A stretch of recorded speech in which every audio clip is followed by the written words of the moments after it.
Zotri Daci, vitin që e lan pas u karakterizua me një krizë të thellë parlamentare për shkak të përplasjeve opozit, ndërsa si shkak kryesor u mor demarkacioni me Malin e Zi. Mendoni që kjo do të mund ta shpije vendin në zgjedhje të parakohshme?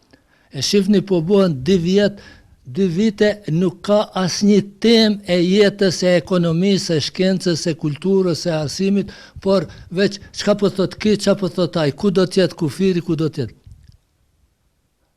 Një gjë është shumë e vërtet, shumë reale, që ne kemi shku në Ulqin, gjithmonë në një kufi që nuk o sot mo. Dhe atë realitet populli nuk mund të gëlltis aq letë. Do thot, edhe demarkacioni, edhe asociacioni nuk duhet të predimenzionohet, sepse derisa të gjitha janë në kornizat të Kushtetutës Kosovës, të ligjeve të Kosovës, duhet të ketë një bised me populatën sërbe në Kosovë, jo me Sërbin. Jo me Sërbin. Se shiqoni, tash duhet të negociojnë Trepçën, duhet të negociojnë Ujmanin, dhe s'ka shka negociohet me askend. Ajo që është në hartën e shpalljes pavarësisë, ajo që është realitet, nuk ka negocim, a është shteti i parë i botës, a i dyti, a i treti. Do të dinjitetshëm, profesionalist, të fuqishëm dhe shumë të ndershëm. Shumë të ndershëm, të gjitha pozicionet kryesore që janë.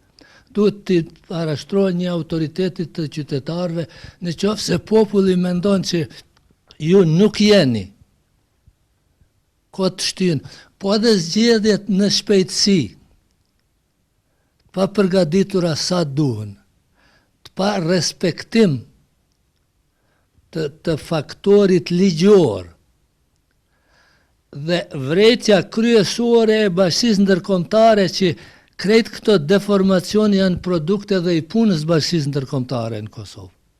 Nuk është vetëm faji i qytetarëve ose i individëve. Për shembull, është e turpshme që pas kaq vitesh kushtëzohet liberalizimi me gjana që janë krejtësisht banale. Krejtësisht banale që nuk janë bo asnjë shteti, asnjë vendi, dhe unë këtë e marrë gjithmonë si dobësi e politikës tonë. Në Kosovë, do të thotë e politikës shqiptare dhe gjithmonë e lëshimit pe. Si e vlerësoni koalicion qeverisës PDK-LDK? Unë mendoj që është një koalicion për herë të parë, ndoshta shumë vite të fundit, që kundërshtarët e pakufishëm udhëheqin me shtetin.